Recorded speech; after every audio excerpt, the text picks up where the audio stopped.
तारीख बहुत महत्वपूर्ण है आज। 23 मार्च। देश के यानी उन शहीदों को श्रद्धांजलि देने का दिन जो इस देश की आज़ादी के लिए फांसी के फंदे पर लटक गए थे। लेकिन समझ में नहीं आ रहा कि अपने किस मुंह से श्रद्धांजलि दें उनको। सिर्फ ट्वीट करने से या सिर्फ यह बोलने से कि आपकी वजह से हमें आज़ादी मिली। यह बहुत होगा? नहीं होगा, क्योंकि हम श्रद्धांजलि देने लायक बचे नहीं हैं। क्योंकि उनके जो सपने थे वो यानी कहाँ हमने पूरे किए और हम क्या कर रहे हैं वर्तमान समय में, यह सबसे ज़्यादा सोचने वाला विषय है। फिर भी मैं सच्चे मन से शहीद भगत सिंह, राजगुरु और सुखदेव को दिल से यानी श्रद्धांजलि देता हूँ, नमन करता हूँ मैं उनकी बहादुरी को और देश के प्रति यानी उनके प्यार को। लेकिन दोस्तों, हमने क्या दिया? बहुत ही गंभीर चिंतन वाला एक विषय है कि आज़ादी के असली मायने क्या थे, उन लोगों ने किस लिए फांसी की यानी चुनी थी कि हमें फांसी क्यों चाहिए, वो कौन से देश को आज़ाद कराना चाहते थे, क्या वो देश सच्चे अर्थों में आज़ाद हुआ है? सोचने वाले विषय बहुत हैं और गहराई तक जाना पड़ेगा। कल की घटनाएं, दो जगह कल घटनाएं हुई थी जहां पर मॉब लिंचिंग हुई थी। यह सरेआम हुआ था, भीड़ तंत्र ने यह कार्य किया था। बंगाल के वीरभूम में जिंदा जला दिए गए बच्चों को भी नहीं बख्शा गया। आपको ये फोटोएं देख करके हैरानी होगी। फोटोएं साफ नहीं दिखा सकता मैं, क्योंकि मन विचलित हो जाएगा। जिंदा जला दिए गए ये लोग जो हैं, जिंदा जला दिए गए, जिनमें बच्चे भी शामिल थे। एक उत्तर प्रदेश में भी हुआ था, लेकिन कहाँ का नाम लें? उत्तर प्रदेश का नाम लें कि पश्चिम बंगाल का नाम लें, गुजरात का नाम लें कि राजस्थान का नाम लें या दिल्ली का नाम लें, केरला का नाम लें, कहाँ का नाम लें? एक इंसानियत का यानी जो जनाजा है वो उठ चुका है। इंसानियत जो है हमारी वो मर चुकी है। अरे इंसान को सरेआम मार दिया जाता है यार, कोई मतलब नहीं। मैं किसी को जानता नहीं हूँ, सामने वाले को मैं पहचानता नहीं हूँ और उसको यानी मार देता हूँ। कितनी शर्म की बात है। इसके लिए आज़ादी, इसके लिए उन्होंने फांसी, अरे इसके लिए उन्होंने फांसी नहीं ली थी। इसके लिए उस फांसी के फंदे को नहीं चूमा था उन लोगों ने कि हमारा देश ऐसा होगा। किस मुंह से हम उनको श्रद्धांजलि दे रहे हैं आज के दिन? सोचने वाली बात है। वीरभूम में जो हुआ, उत्तर प्रदेश में जो हुआ, गुजरात में जो हुआ, राजस्थान में जो हुआ, ऐसा कोई जगह बता दीजिए आपकी जहां पर दंगे, फसाद, बहन बेटियों के साथ बलात्कार की घटनाएं, क्या नहीं होता? आज यानी इस आज़ादी वाले देश में 12 बजे रात्रि को कोई बहन बेटी सुरक्षित निकल सकती है क्या? बता दीजिए आप।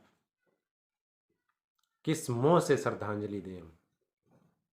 और वो हमारे लिए हंसते हंसते यानी वो फांसी के फंदे पर चढ़ गए। उनके सपने कितने अच्छे होंगे कि हमारे देश में ऐसे नौजवान होंगे जो यानी देश को आगे लेके जाएंगे। लेकिन हमारे देश के नौजवान कैसे हैं?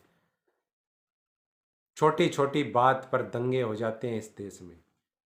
कहीं पे ट्रेनों में जिंदा जला दिए जाते हैं, कहीं पे झोपड़ियों में जिंदा जला दिए जाते हैं। दिल्ली दंगा देखा, ऐसे मन बह यानी दहल उठा था, यानी उनको घर में घेर करके घरों को आग लगा दी गई। अरे किस देश में रहते हैं यार हम? कुछ तो शर्म आनी चाहिए।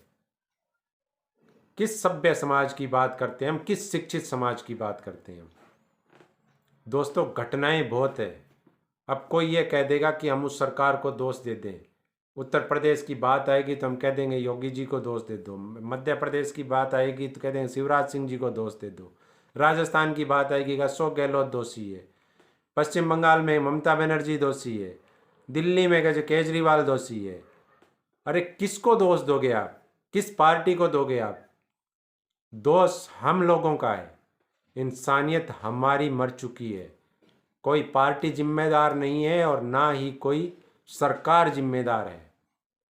जब इंसानियत का यानी जनाजा उठ जाता है, इंसानियत की मौत हो जाती है, तो कोई सरकारें उसमें कुछ नहीं कर सकती। आप क्या कर रहे हैं, क्या नहीं कर रहे हैं, प्रशासन क्या कर रहा है, प्रशासन भीड़ तंत्र के आगे प्रशासन क्या करेगा? जिस देश में भीड़ तंत्र का राज हो जाएगा वहां पर प्रशासन फेल हो जाएगा। प्रशासन क्या करेगा? 10,000 लोगों पे 10 पुलिसकर्मी हैं हमारे देश में, क्या करेगा प्रशासन उस भीड़ के सामने? क्यों दोष दें हम किसी सरकार को या किसी पार्टी को या किसी राजनेता को? राजनेता तो अपनी रोटियां सेकते रहेंगे, लेकिन उससे जाकर के पूछिए ना, जिसने अपने बेटे को खोया है, जिसने अपनी बहन को खोया है, दंगों में कौन मारा जाता है?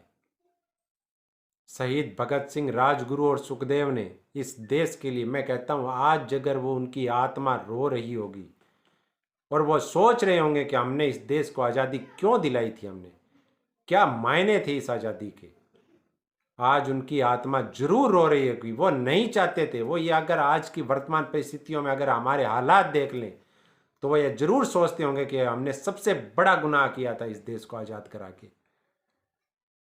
वो आज़ाद नहीं करवाते। अगर उनको ऐसा पता होता उनको कि ये इस देश का भविष्य होने वाला है तो अंग्रेजी राज रखना ही पसंद करते। कम से कम पूरे देश में तो अत्याचार हो रहे थे। अंग्रेजों का एक सिद्धांत अच्छा था, वो ना तो जाति देख के ना वो धर्म देख के, वो पूरे भारत पे अत्याचार कर रहे थे। जाति या धर्म देख के वो अत्याचार नहीं कर रहे थे, पूरे भारत पे अत्याचार कर रहे थे। इसलिए अंग्रेजी राज मैं कहता हूँ इससे अच्छा था। हम पढ़े लिखों की जमात कहाँ पे जा रही है? सुबह घर से जाओगे, पढ़ाई के लिए जाएंगे, कॉलेज जा रहे हैं, यूनिवर्सिटी जा रहे हैं, स्कूलों में जा रहे हैं, वहाँ पे पाठ पढ़ाए जाते हैं। और जब कॉलेज यूनिवर्सिटी और स्कूलों से बाहर निकलते हैं तो हम भूल जाते हैं कि हम क्या पढ़ लिख करके आए थे। एक भीड़ नारा लगाती है, उस भीड़ के साथ में, उस भीड़ की शक्ल में हम शामिल हो जाते हैं। हम क्या थे, वो हमारी शक्ल जो होती है वो भीड़ में गुम हो जाती है। भगत सिंह, राजगुरु और सुखदेव आज के दिन फांसी पे चढ़े थे दोस्तों, तो लेकिन इस भारत के लिए अगर वो फांसी पे कभी नहीं चढ़ते, अगर उनको ये पता होता कि हमारा देश ऐसा होगा, आज़ाद होगे, तो वो कभी नहीं चढ़ते। वो इन तस्वीरों को देख करके उनकी आत्माएं रो रही होगी। अब आपको कैसा देश चाहिए या नहीं चाहिए? क्या यही आज़ादी के नारे या यही धार्मिक रंग हर जगह हर देश में अगर ऐसे ही चलता रहा तो उस देश का अंत निश्चित है। पूरे विश्व के अन्य देश जो है अपने विकास के बारे में सोचते हैं, एक विकसित राष्ट्र बनाने के बारे में सोचते हैं, और हम लोग जो है वो सिर्फ एक धर्म से आगे बढ़ करके हमारी सोच ही वहीं पे ख़त्म हो गई। तो कौन से राष्ट्र की और किस विकसित राष्ट्र की हम बात करेंगे जब हमारी सोच ही मंदिर, मस्जिद और धार्मिक धर्म तक है? कहीं पे ट्रेनों में जिंदा जला दिए जाते हैं लोगों को, कहीं पे यानी मॉब लिंचिंग, पहली बार यानी हम ये नए शब्दों का आज़ाद होता है इतिहास में हम सुनते हैं, और वो वर्तमान में हमने देखा है कि मॉब लिंचिंग क्या होती है। शर्म की बात है पूरे देश के लिए। आपको कैसा लगेगा मेरा वीडियो? मैं ये नहीं कहूँगा कि आप इस चैनल को सब्सक्राइब करें या ना करें, लेकिन मैं यह ज़रूर कहूँगा यह हिंसा हमारे देश के लिए अच्छी नहीं है। अब भी समय है, देश को बदलना चाहिए। अभी कुछ नहीं बिगड़ा है, बदल जाइए, खुद को बदल लीजिए, देश अपने आप बदल जाएगा। इस भीड़ का यानी आप अंग मत बनिए, इस भीड़ को ख़त्म करने की कोशिश कीजिए। लोकतंत्र की इज्जत तभी रहेगी जब भीड़ तंत्र ख़त्म होगा। जय हिंद, जय भारत।